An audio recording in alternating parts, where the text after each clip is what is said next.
Hi friend, welcome back to my channel. If you're new here, the name is Saja. Thank you for joining me. I hope you'll be sticking around and joining the little family. Please go ahead and subscribe to the channel. Also hit the notification bell so you know when my next video is up. Today's review is going to be on Good Girl. No, not me, the fragrance Good Girl by Herrera. This one. Listen, first of all, I don't care if you find this bottle gaudy. I absolutely love it. I think it's very chic, very sexy. I love the heel. I love an unusual bottle. I don't want all of my fragrance bottles to look the same boring fragrance bottles. So yeah, that out of the way, I absolutely love this. The notes they've put in here though, everything but the kitchen sink. I'm going to read out some of the notes because it's a lot. So in the opening, there's almond, there's coffee, there's bergamot and lemon. And then in the middle, there's tuberose, there's sambac jasmine, there's orange blossom, Bulgarian rose and iris. The base is tonka beans, cocoa, vanilla, praline, sandalwood, amber, musk, cashmere wood, patchouli, cinnamon and cedar. Everything but the damn kitchen sink is giving oriental, it's giving gourmand, it's giving floral, it's giving too much. But it's blended in a very beautiful way. It's very well balanced. It's not offensive. You don't have notes sticking out offensively. It is a bold scent. It is sexy. Oh my god, it's a really beautiful scent. I definitely don't think the name matches. I don't think this is a good girl. It's giving bad girl vibes. I feel like this is giving me bad girl Riri with the red shortcut. Yeah, it's not a good girl. I feel like a good girl would probably be Mon Guerlain by Guerlain. That is a good girl fragrance. This is bad girl vibes. But I love it. It's very chic, very sexy, still very elegant. It's not...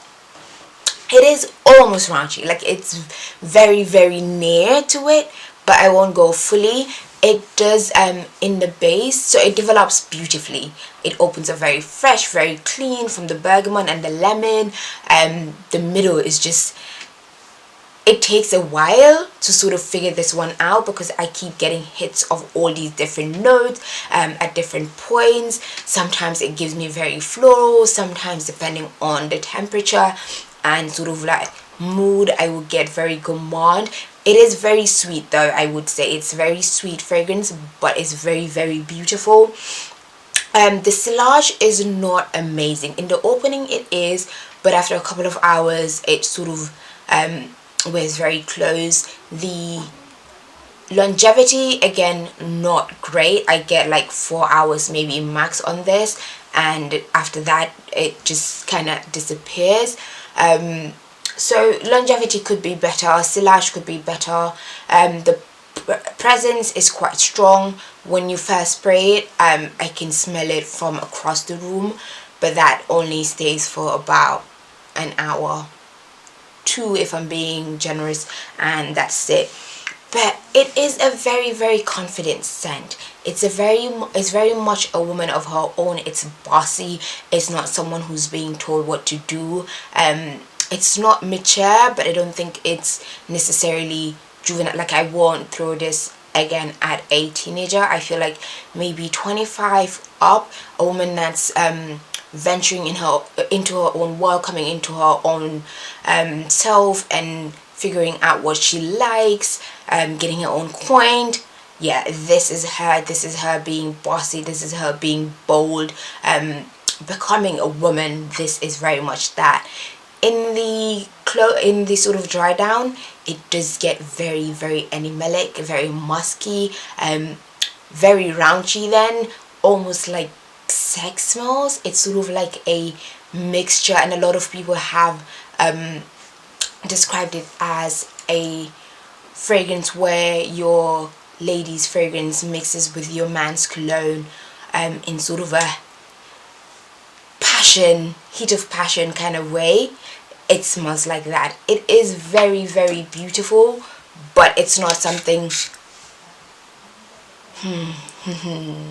yeah, it's not something I would wear every day. It does tend to give me a headache if I wear it like 4 or 5 days in a row where I was wearing it a lot last week to do this, I started getting a headache. I think it's the patchouli. I think it's the all the damn notes. There's way too much going on. But I think once parsley every now and then, it is very beautiful. It is very much a club fragrance. It does get compliments. I honestly, I really like it. I get the hype. It's a very hyped up fragrance, but I get the hype. It did take me a while. Like I said, it was made in 2016.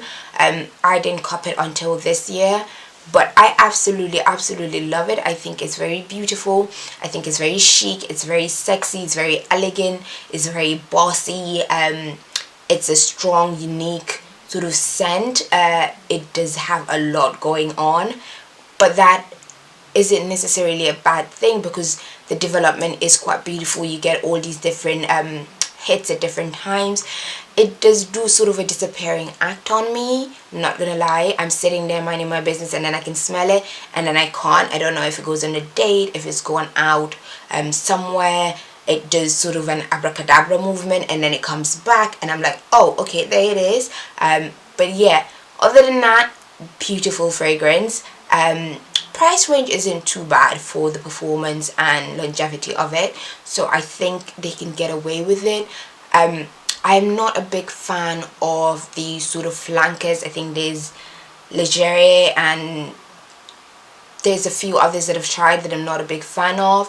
The original one I do really like though. I hope this was helpful.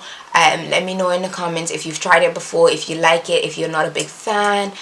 Also let me know what other videos you would want to see, what fragrances you want to hear reviews of. But until then, thank you very much for watching. I hope you've hit the subscription button, hit the notification bell so you don't miss a thing, and until next time, thank you, bye. Mwah.